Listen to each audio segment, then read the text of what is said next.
There was a special guest in Moscow today.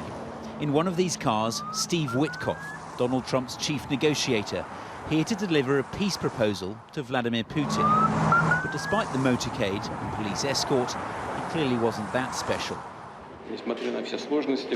Because the first person the Russian president met was old friend Alexander Lukashenko.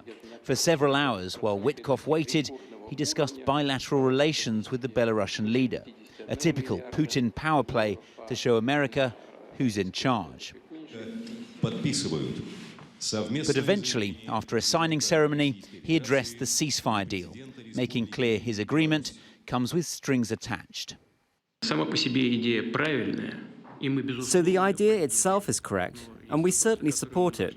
But there are issues that we need to discuss, and I think we need to discuss it with our American colleagues and partners.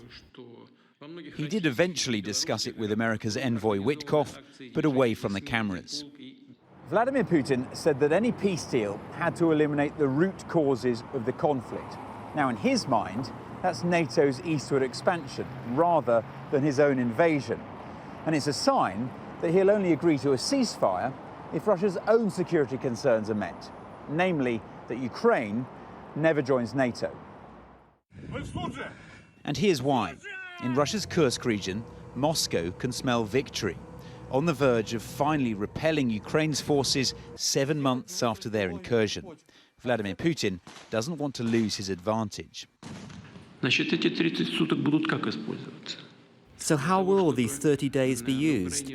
To continue forced mobilization in Ukraine? To supply weapons there?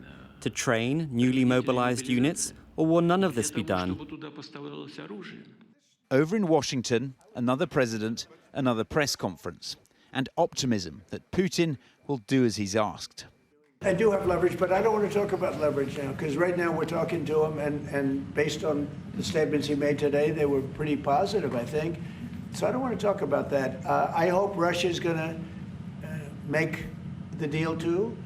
And I think once that deal happens, you're never going to be in a process. I don't think they're going back to shooting again. But for now in Ukraine, the shooting and shelling continues. Here, peace can't come soon enough. Ivor Bennett, Sky News, Moscow.